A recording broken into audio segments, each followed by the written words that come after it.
2 para were ordered to mount a diversionary raid on the settlement of Goose Green, 15 miles from the beachhead at San Carlos. There, 1,500 Argentine troops were thought to be holding 100 islanders prisoner. 2 Para's commanding officer, Colonel Herbert Jones, known as H, set off on foot with only 400 men. Despite a lack of ammunition and inadequate artillery support, a decision was made in London to capture Goose Green. Chris Keeble was his second in command. So H turned raid into capture, but the logistics stayed the same. The resources for the task stayed the same. So there was always a mismatch between capturing Goose Green and the resources available. 2 Para walked to Goose Green through the night from San Carlos. Goose Green was at the end of a long, thin strip of land. This was a narrow corridor. We were fighting down a very narrow corridor. Very open terrain, no cover, which makes it very difficult to fight a battle. It's midwinter, it's snowing, there's a 30-40 knot wind. The Argentines' front line of trenches was 2 miles from Goose Green. After hiding during the day, the Paras attacked the following night. Cameras weren't there to record the bloody hand-to-hand combat. This was gutter fighting, trench by trench, fighting up across the open terrain to get to the trench. Closing with the enemy, grenade, burst of machine gun fire, bayonet if necessary, moving on, consolidating, moving on, keeping the momentum going.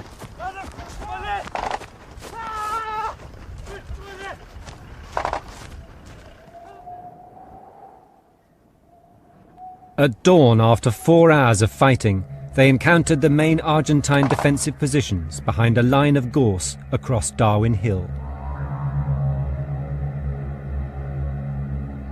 Our attack started to falter at that point, really, as we encountered the resistance of that defensive line.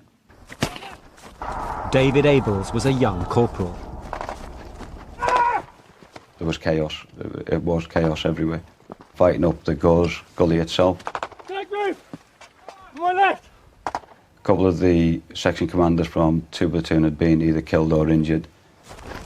But we could see something like 17 or 18 trenches at the top of the hill. So what we were trying to do was go up to the top of the hill and look for the best place to attack these trenches from. And at the top was the sniper. But every time we went up, we lost people with headshots, and that's why we know it was the sniper. And we were up and down this hill for about 7 or 8 times, and we always lost or got somebody injured in the process.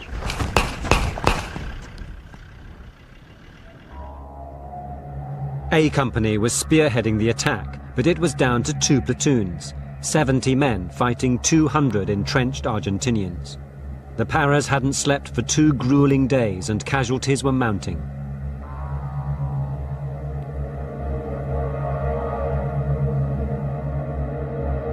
To break the deadlock, Colonel H. Jones put his own life on the line. In an unusual move for a commanding officer, H went forward into the Gorse Gully, the heart of the battle. H had obviously and rightly gone to the place in his battalion where the greatest threat lay. I think because A Company were down to 2 platoons, it had severely limited their mobility. They'd very little. Any unit that's only got 2 subunits has lost its manoeuvrability, really. Colonel Jones led by example. With utmost gallantry, he led an attack on enemy trenches on Darwin Hill. The last thing I heard was Colonel Jones shouting, "Come on, A Company, get your skates off," and then disappeared. He disappeared out the corner of my eye, and I said to my friend Jerry Toole, I said, if he goes around there, he's dead, he'll get killed.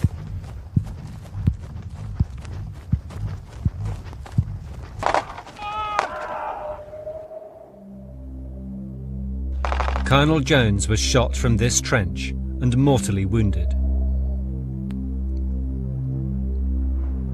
We tried to give him first aid initially. He was still alive, but because I'd seen the way my friend died and I could see it in his eyes, I thought that The way his eyes looked at me, I slapped him across the face a few times. I thought, nah, he's gonna go. We had a prearranged code word, and the phrase was Sunray, which was the radio language for a commanding officer. Sunray is down was passed to me, and I heard that back up at our command and control headquarters. And so I said to say again, and the operator transmitted this phrase to me again. And I then suddenly realized the seriousness of what had happened and imagined that H had been injured in some way. And I now had to take command. Despite H's courage, the situation remained desperate. The Paras had lost the initiative. Keeble had to find a way to break the enemy's will.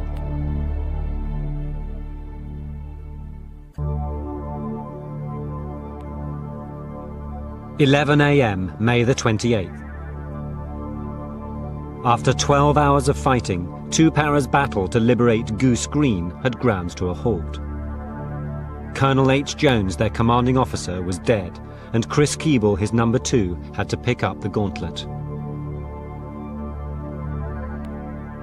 Warfare for me is a contest of wills in which you use violence to persuade the enemy to change his mind, to break his will. With stealth, some of Keeble's exhausted men got to within point-blank range of the Argentine trenches and fired anti-tank rockets. The Sergeant Major fired a 66 at what we thought was a command trench, but just missed it.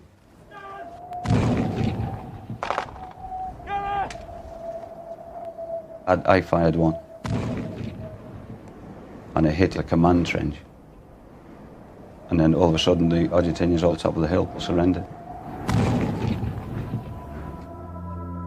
Darwin Hill had fallen.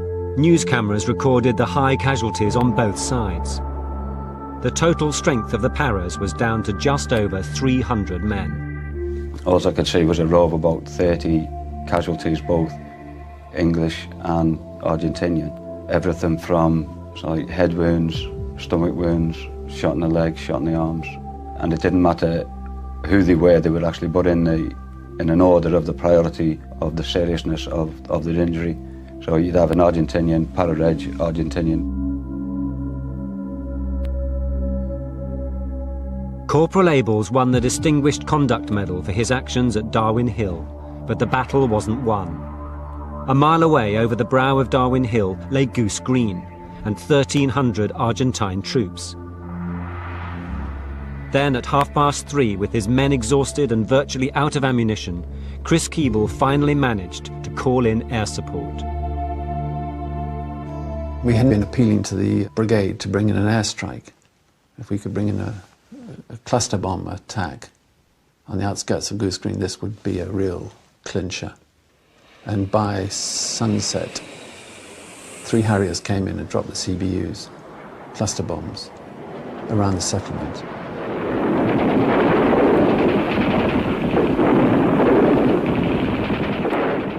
And it was like somebody switching a light out. The whole battlefield just went quiet as this awesome amount of ordnance landed in the space of half a second around the settlement.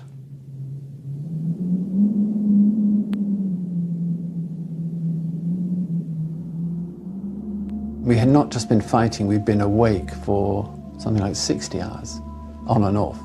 And by that night, when I was up in the gully behind Darwin Hill, I was exhausted and was carrying the burden of command, which is very lonely.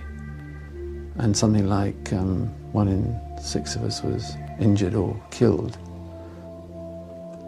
I went down this gully to meet my company commanders, or 2 of them, and they looked at me as if in a kind of final appeal. So what are we going to do now, boss? And I had no idea. So I knelt down in the gorse line and I said this prayer. My Father, I abandon myself to you. Do with me as you will. Whatever your will is for you, I accept it. And it was quite extraordinary. I suddenly felt absolutely clear what I needed to do. And I walked back up to the company commanders and I said, I know exactly what we're going to do here. I'm going to engage with the enemy in some kind of negotiation. And I'm going to contact the enemy and invite them to have a surrender. Many lives had been lost. Keeble's stratagem was to stop more. Believing the Argentines' will was broken and wishing to spare their lives and the settlers imprisoned by them, he sent a message to their commander. The Red Berets are the best soldiers in the world. Surrender or face the consequences. I said, if you don't surrender, we'll dump this ordnance on you and continue the battle, and we will fight to capture Goose Green. The gamble on Chris's part was that we were relying on the Argentines not knowing exactly how few we were. And we were very, very few. We were few when we started, and by the time we'd reached this stage of the battle, we were well down in our numbers. I think had they known how few we were, they may well have decided to continue fighting. Their will had gone, and they wanted to concede. And they wanted to concede with dignity.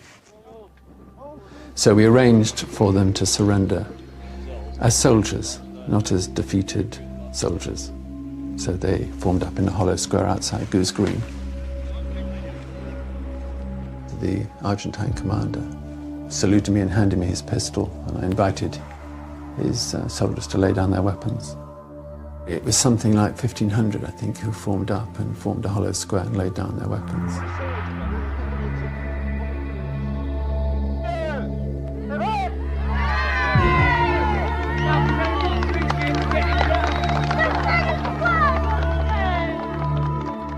And the dead were subsequently evacuated back to Ajax Bay, where they were buried in a trench grave with all the dead from Goose Green of our side.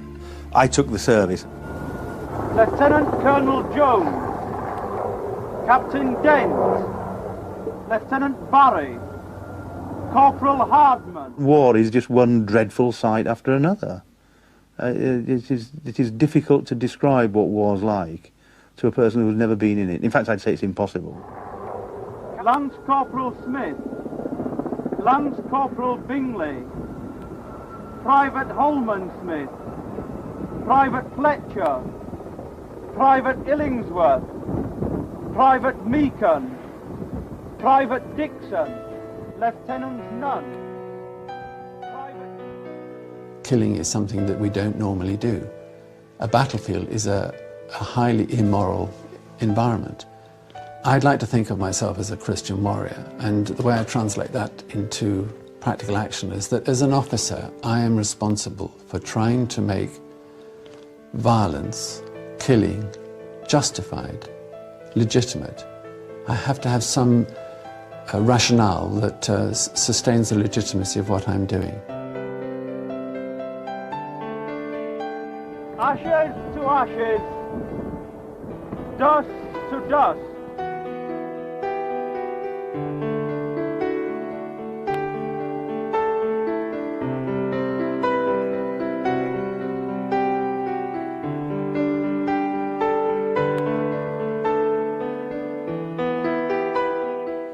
We'd 17 killed at Goose Green, of whom 3/4 were officers or NCOs. It tells me that the parachute regiment's got some very good leaders. Goose Green signalled to the Argentines the determination of the British to succeed.